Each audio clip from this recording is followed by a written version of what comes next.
Good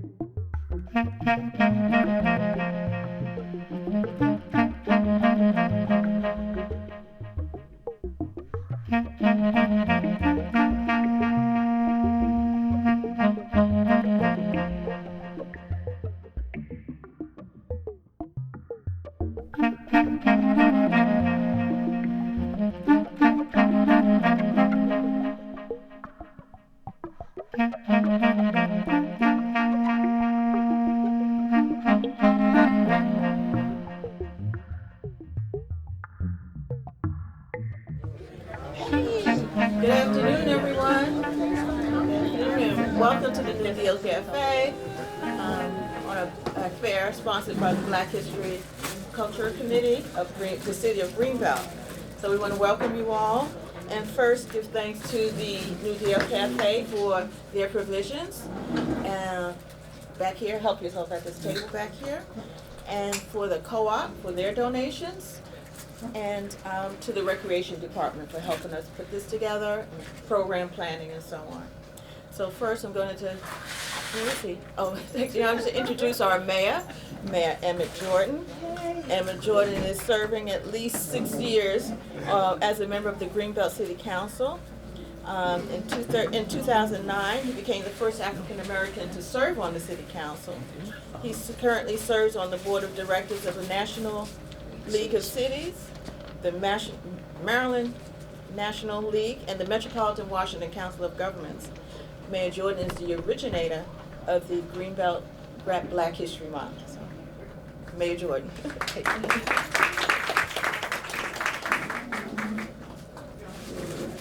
Thank you so much. Thank you, Gail.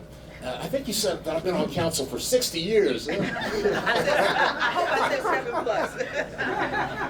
I think Black History Month is really, really important. And given the demographics of Greenbelt, I was always going over to College Park and to other places for wonderful programs like are happening here in Greenbelt. So I'm just very, very proud of the wide variety of programming that we have scheduled for the entire month. Kicking off right now here in the cafe, there's a wonderful art exhibition that's been curated by Shaymar Higgs.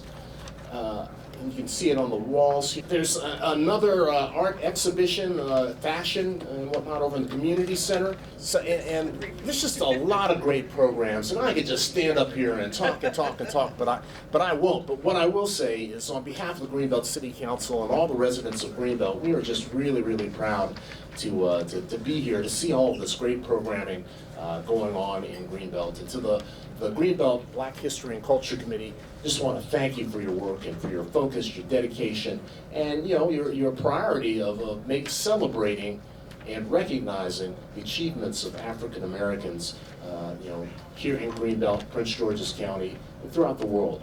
So thank you so much. Thank you very much, Mayor Jordan. Good afternoon. I'd like to welcome everybody on behalf of the Greenbelt Black History and Culture Committee. The theme this year is spotlighting African American contributions to the arts. And this year, Greenbelt Black History Committee, we'd like to honor, the program is dedicated in memory of Council Member Ricardo Rick Gordon, a valued member of our committee and beloved by residents of Greenbelt. Thank you, everybody.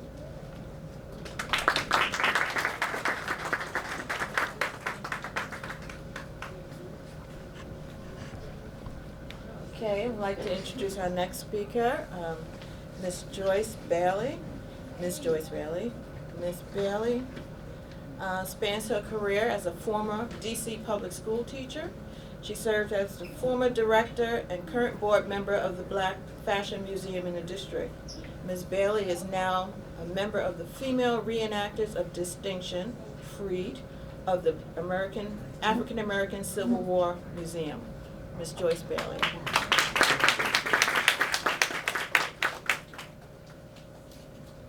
Thank you. Good afternoon, everyone. I'm so happy to be here, and I'm happy to see so many of you here. My mother was always interested in fashion. She was a definite fashionista. She was born in Little Rock, Arkansas in 1916. And as a young girl, she loved, like I said, fashion. She would go downtown and look in the windows and copy what she saw and take it home. She would buy the fabric and the notions, and she would make clothing, first for her dolls when she was really young, and then she made clothing for her mother and her two sisters. Mom came to D.C. in the 1940s to get a job in the government because it was desegregated then.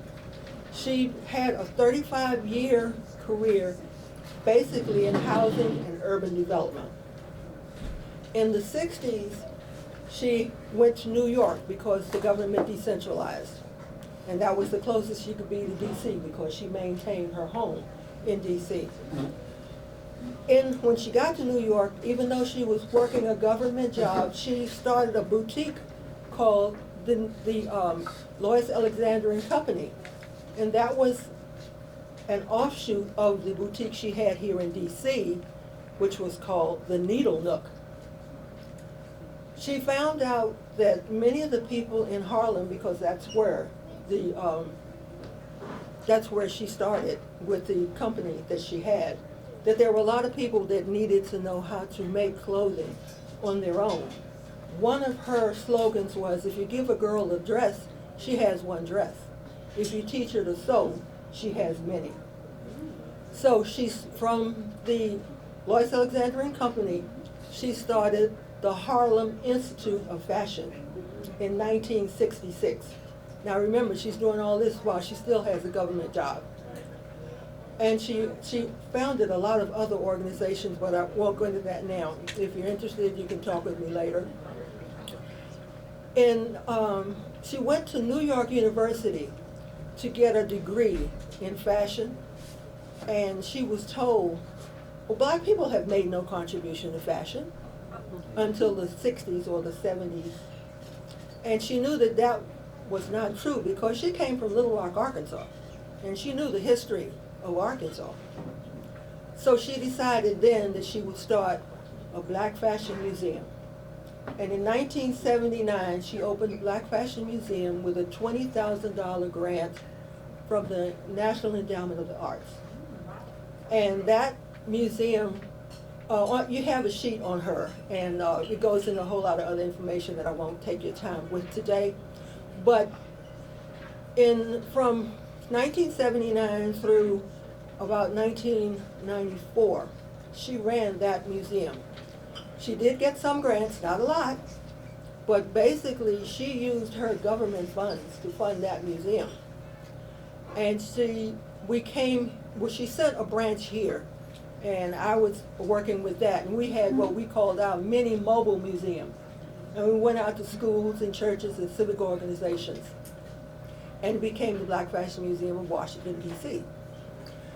When my mother was diagnosed with Alzheimer's, it was determined that the whole museum had to come here. We have a 2-story brownstone in D.C. So you can imagine there were thousands of artifacts and costumes, as you call when you have a museum. So what happened was, when my mother actually had to go into an assisted living facility, because I was teaching, full-time teacher, we started looking around to find out where we would put the museum, because we didn't have the funds to maintain the museum like it should be maintained. Because when you have garments from the 1800s, they need to be in a special place. They have to be under special care. And in order to do that, to have someone pay for it, you have to have it appraised. We didn't have that kind of funds. So when the National Museum of African American History and Culture was coming on board, that was when I decided that that's where the museum should go. So it was donated when my mother passed in 2007. The whole collection was donated to the National Museum of African American History and Culture. Thank you. Thank you, Ms. Bailey. Someone who doesn't really need an introduction, Mr. Shaymar Higgs. I wrote a little bit about him. Shaymar is a nonprofit executive director and creative professional, a community activist, and in 2021 he was the City of Greenbelt Citizen of the Year. He's currently the founder and owner of the Free Space for Art for All since 2018 here in Greenbelt and Beltway Plaza in 3 different spaces. Today, right now, he is here today as the planner, coordinator, and curator of the art exhibit here at the New Deal Cafe. Mr. Shaymar Higgs. I don't know who that is. I don't know who that is. Hey, how's it going? So I've already been forewarned. I want to let you all know that I am not allowed to talk for too long, so I'm going to try to make this really short because I kind of like to talk sometimes, especially when I'm super nervous. All right, so this year the theme for the for Black History Month was African Americans in the arts. So I thought about it a little bit, and as an artist, I kind of procrastinated a little bit in the same breath.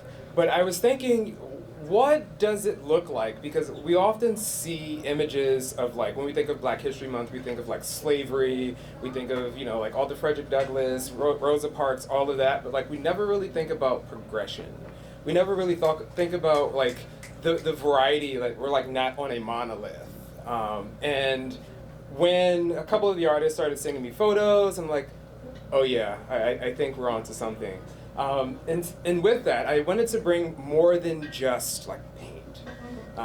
There are some good friends in here that are regulars from the space that have found some love. If I didn't say already, or if it wasn't mentioned already, that I am the executive director of the Space for Art for All, where we have tons of new programming. I have little cards on the table in English and Spanish. Please take photos and share with your people. But yeah, I really think about the kind of the people that come into our shop. I think about the story, and I think I really believe that the pieces that are on exhibition, they really share. Again, not just one point. And I don't know if you were listening to the music. The music is also the same. I wanted to get from Rosetta Thorpe to Erykah Badu, or Sister Rosetta Thorpe and Erykah Badu. So I wanted to get the entire spectrum, because again, we're not just the 70s. So please look around, support the artists that are here. I'm definitely not done, but we have a couple of artists, and even the earrings and jewelry and stuff like that. I got that stuff for the space, so if you see anything that you like, just make some kind of donation and you can have that. The money is going to go to the space because, I've only been working there for almost free for 5 years, but I love giving back to the space because, we share a lot of love in that place. So, art people, I love putting people on the spot. Come on, brother, let's go. My name is Owen Flippings. I've been crafting for over 25, since I was in my 20s. I was self-taught. I'm left-handed, so I had to do everything backwards than everybody else. So that was interesting. My girlfriend and future wife taught me how to do plastic canvas. We have taken that and I ran with it. From making portraits of people to making flags and designs and stuff like that. I love it. It's something to do to keep me sane. That's basically why we do this, is because with everything that's going on, we don't know what mentally is going on. The space has been a place to lay an anchor and a ground to this man. He's great with community outreach, and if you have any kind of questions that you need, mental, physical, food, anyone, he's the man to talk to. Thank you. Hi, my name is Jackie Mann, and I am self-taught. I remember the first painting I actually finished was when I was in graduate school, and the teacher said we could have a class off, but we had to do something special during that time. And I've been putting off trying to paint. And so I used those hours to start a painting of my grandparents. And that is how I got into it. My grandparents, I lived with part-time in Mississippi my early years, and the painting that I put here reminds me of them and what it was like for them in Mississippi. It's a cemetery, and you're tending to the grave of a relative. And I never understood why it was on a hill. She told me the story when I was little. And then when I grew up, I realized, oh, that they were only allowed the hills. And so the graveyard was in the hills. And finally I was like, oh, I get it. And so that's the painting. And of course, my grandparents say they saw something mystical during that time, and that was the man with the horse head. And then I come across Zoriel Hurston, who went to Haiti, and the horse of the mythical Tell My Horse. And I was like, okay, all right, so this is all coming together. So that's the painting, and thank you. So my name is Shanae Mushala, and first I want to just say thank you to Shaymar for holding this space and having this event. So much of Black history that you learn in America is rooted in just oppression and overcoming that, but it's just important to remember that, you know, being Black is a celebration. It's magical. Us coming together now is a celebration. So through my art, I just like to showcase just moments in time that we often take for granted, just to remind us that, you know, life is a celebration and we shouldn't take anything for granted. So thank you all for coming out, and thank you, Shaymar, for having this space and everyone that put this together. All right, I'm going to start wrapping this up. So really quickly, I didn't want to be the guy who's like, all right, I'm going to talk about my work first. But if you see any of the hand embroidered pieces, I'm finally sharing that with people. They are, like I said, they're all done by hand, and I thought about that when I was creating these images. I used to work for the Prince George's African American Art Museums, and I was teaching like African American history through pop culture, and all the images are some kind of story, some kind of reenactment, or just like what would you think about for these characters in 2020? I think it was actually 2018, 2019. But like, what would a printer look like? What if a printer was doing hand embroidery? So that's why I think of books and stories, and the story of each piece in every single line. So of our people, we've always used art and creativity to share stories, to staple moments. Again, like this show, I think it shows like the breadth of storytelling, growth, and it's none of it is and sadness. It's in celebration, and it's about, again, there's a Black Panther piece that talks about that point in our history and how we've moved beyond that, and a lot of the works that we have, a lot of the community service, social service programs are because of the Black Panther Party. I just don't want people to forget about that. So I think I want to wrap up my side of things. Are there any questions from anyone for any of the artists? Yes. How long is the how long are the paintings going to be up? March. Where's Meg? 9th, 4th, 3rd. There we go. Yes. Thank you for that. Yes, it's artwork in both rooms. And one last thing. So if you also look at the pieces, everything was set as a different story. Every section, even at the table, each piece over the table tells a very different story. Again, if you have questions about that, we're here. Everyone mentioned, the ones that are here mention their names. If not, just yell at one of us that you saw and we can share that with you. But yeah, every single frame is a different story, again, because for me as a curator, I always, when I used to do the gallery stuff, it's always about what do you see when pieces are together. Sure, the individual pieces have a story, but what are they saying? So one of my favorite quotes is by Brother James Baldwin, who has a very interesting story, I think, as a Black queer man in America. And my favorite quote is, the precise role of the artist then is to illuminate that darkness, blaze roads through that vast forest, so that we will not, in all of our doing, lose sight of its purpose, which is, after all, to make the world a more human dwelling place. And again, like, we kind of take our, you know, our purpose, we take our mission, we take our passion and just like put it out there. My grandfather would always say, you know, like, it's amazing how you artists can take nothing and create something out of it. And everything that you touch was more than likely designed and created by a person of color. So one of my favorite humans in the world, besides all of you here, but no, really, like, I have special love for Whiskey. Whiskey Girl, she's going to come up because she is an amazing, amazing poet that really talks about, again, like, throwing information, like throwing truths.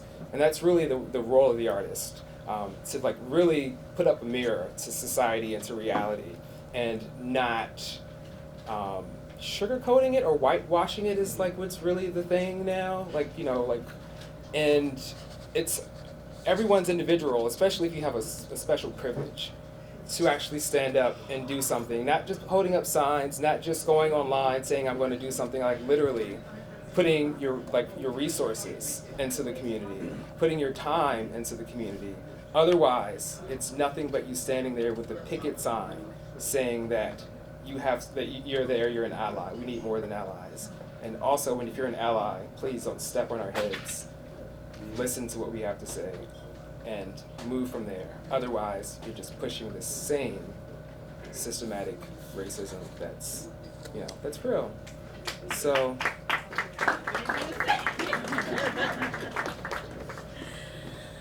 Hello, everyone. I am Whiskey Girl. I'm going to use the mic. Don't worry.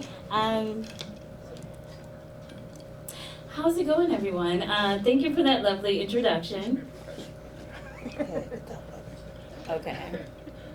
Y'all know I gotta get comfortable. You know what I'm saying? I appreciate that, and I appreciate you allowing me to show up authentically in this space, because that's what I do. It's like whiskey. Like, you're gonna feel good later, but it's gonna burn in your chest.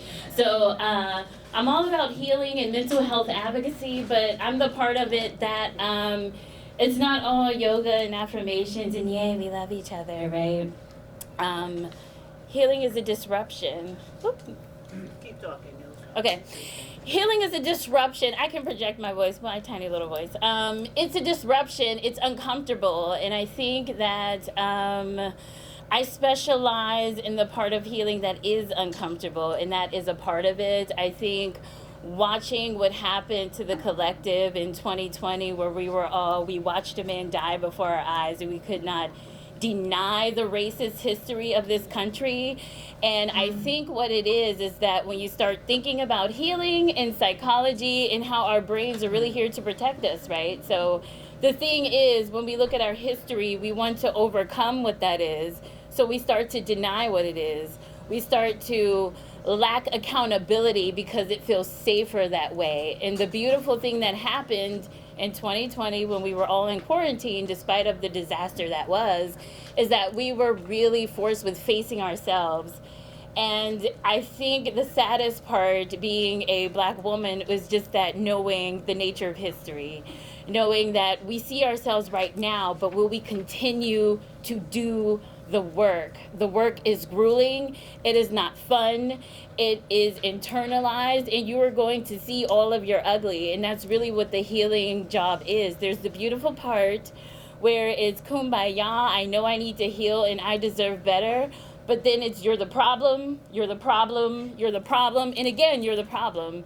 And this year I've been focused on talking to Black people about their internalized racism, the way that we uphold white supremacist systems, the way that we deal with colorism in our own community, the way we're like, oh, she's light-skinned, she's pretty, I like her because of this. And we don't think about why we gravitate toward that. Why is that our preference? And we can do easy things like support all people of color. We can support fat Black creators. We can support handicapped people. We can support all sorts of people along the spectrum. And I feel like we don't do that work because we're still socialized that everything is supposed to be pretty and assimilated to whiteness.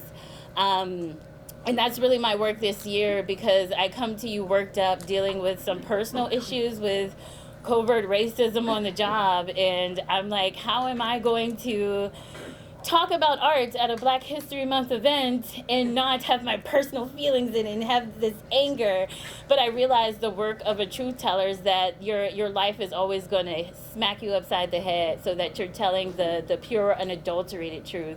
And this poem, I retired a long time ago, but I bring it out usually around this time of year, and it makes people uncomfortable, but let's get uncomfortable, and we'll deep sigh after, and we'll kumbaya, but the work is to go home and journal and figure out, how do you actually feel about this, what is your role in this, and what can you do to fix it. So this is called It's Going to Touch You. Oh, white people, it's going to touch you. How much longer do you think you can ignore it? You love your favorite basketball player, but the racism, you didn't sign up for it. But it only starts with LeBron. It doesn't end there. It goes on, then it's your boss, your neighbor, your best friend becomes hate crime victim while you sit idly by, still pretending there is no racism. I mean, what year is it? You are above it. You voted Obama as president. You deserve the right to remain passive and silent. I'm just so curious. How long does it take to recognize that the elephant in the room has already had babies and is raising an entire dysfunctional family? I am not asking you to fight for me. I just want you to wake up and realize, yo, you messed up, B. Every nigger joke that you let slide, every nigga lyric you rapped, every All Lives Matter post you hashtagged, you didn't get it, and you missed it. The revolution has already begun, son, and you chose Switzerland, and because of that, we can't be friends. I don't have the luxury of ignoring social unrest. My mental is distressed. My brothers and sisters are dying, and we say we don't know why, but in the back of our minds, we want to say, yo, forget you. And your whole crew, too. We were brought here for your labor, allowed to stay for your entertainment. It's cultural confinement. It feels like living in a zoo, and it's so cute when we have our marches and our protests, as long as it doesn't bother you. You are not neutral.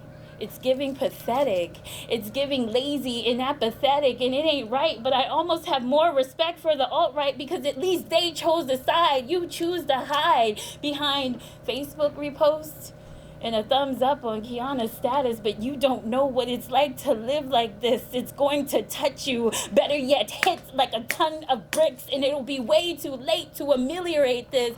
Black people should just stop committing crimes. It's literally a phrase I've heard echoed from privileged lips, but you tell me who deserves to die from selling loose cigarettes, or from wearing a hoodie while carrying a Skittles packet, or from routine traffic stops. So just stop and take a moment to tell yourself the truth that maybe you don't care as much as you say you do. Maybe you fear the work involved or the loss of friends. Just remember, when you choose no side, the evil party wins. It's going to touch you, creep into your soul, haunt your dreams at night. You get to Netflix and chill. The rest of us have to fight. And I hope your children ask you your thoughts on fundamental civil rights, and I hope you give in and tell them something real, that you mentally checked out because you just couldn't deal. And F Trump bumper sticker is as far as you could go. You didn't know that your voice could have a powerful impact, that you could do your part to bring decent humanity back, because America is on some BS right now. And for me, it was never great. And your silence is not a worthy opponent to conquer all of this hate. I am so sorry to wake you up out of your peaceful slumber, but are you grabbing a bucket, or is this ship going under? There is no fence to straddle. There is no gray. There's just black and white. There's just wrong, and then there's right. And I'm telling you that you have to choose, because, my friend, it is going to touch you. In peace.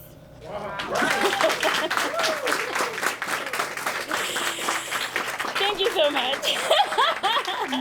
Oh, if you'll still have me. me. I'll be at the 18th show doing more poems, and we'll talk a little bit more about what it means to be an ally, to show up in your truth, to show up in your authenticity, even when it makes people uncomfortable, because that is what wins wars. That's what changes the people's minds. And me showing up this way, you showing up your way, and us coming together and working out those differences, having those tough conversations, that's where it begins. So thank you for having me on Whiskey.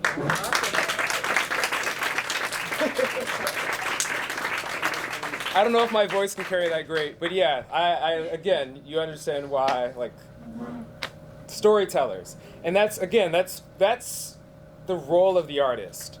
And I thank everyone for coming out today. I really do appreciate all of the work. I see a lot of people that are doing some really great things in the community to just make the world a more human dwelling place. And the work never ends. As she mentioned, you know, like the protests, the marches are great, but we really have to put our time and resources to where we can actually do something for the community. It's not about just a one-time thing. It's about continuing these programs, it's continuing the conversation. Otherwise, what's the point of wasting? So again, please look around, chat it up with the artists.